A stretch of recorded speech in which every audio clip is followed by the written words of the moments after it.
soon as possible, Vietnam. Quang Hai again.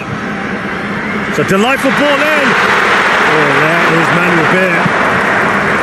Before Quang Duc could wait for it to come down and take the shot. Who was it who was saying it could be a KG contest? Yeah. Oh, that's right, it was me. Absolute nonsense. Roshan, this has got shades of that Malaysia-Indonesia game, hasn't it? That kind of atmosphere, the kind of football we're seeing, end-to-end stuff. Wonderful tempo.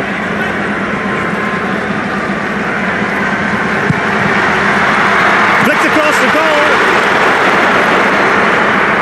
Well, they looked vulnerable there, didn't they, Thailand? And the danger's not over yet. Pearson's had more touches, I think, in the defensive third. And he has 4 going forward. Well, what a ball that is to his strike partner, Superchok. A little bit too much on it.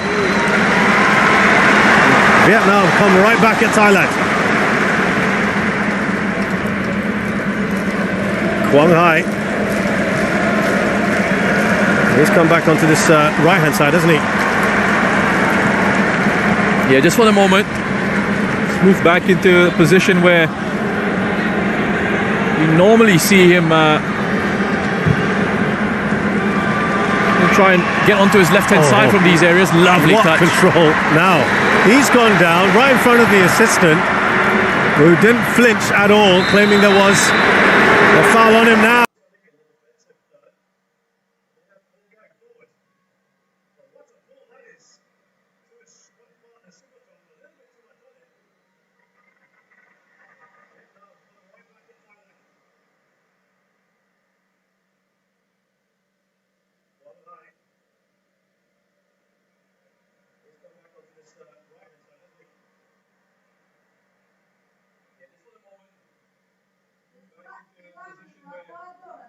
Aduh.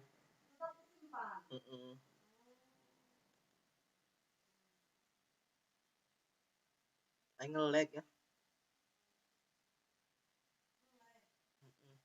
Oh, he's up for it, isn't he, today? Quang Hai. Quang Hong Dui. Too much on that ball.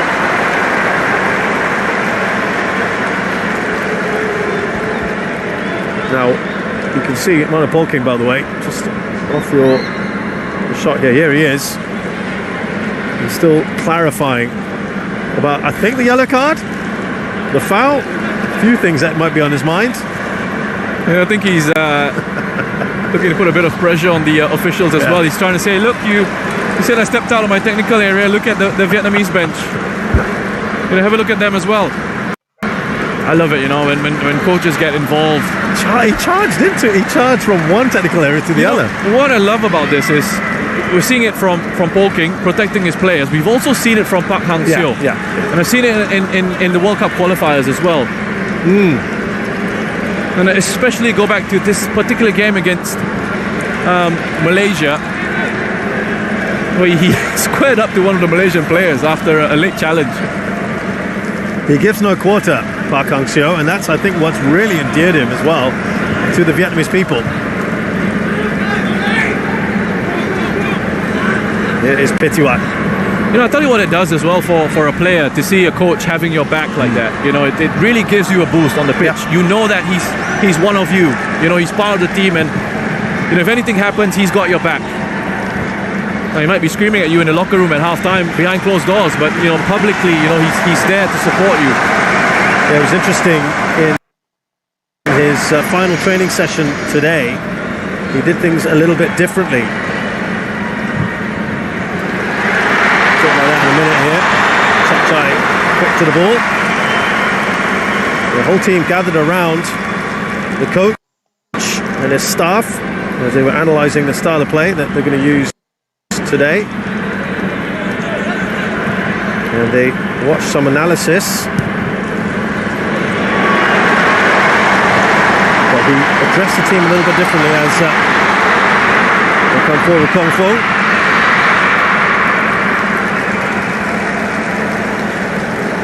So normally he only spends a few minutes at the end, but today he spent a lot more time with them. This was something that was noticed by the Vietnamese media who were in attendance.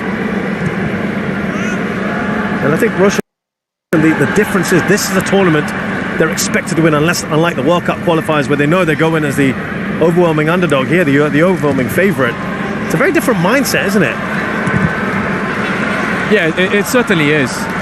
Certainly is a very different mindset. And even their setup in this competition, compare that to their setup in the World Cup qualifiers, very different as well. Here's Pitiwat. I'll come back to that mindset thing in a minute because Park Hang-seo has talked about it a fair bit, about how he needed to spend a bit of time psychologically. Here come Thailand. Lovely return ball!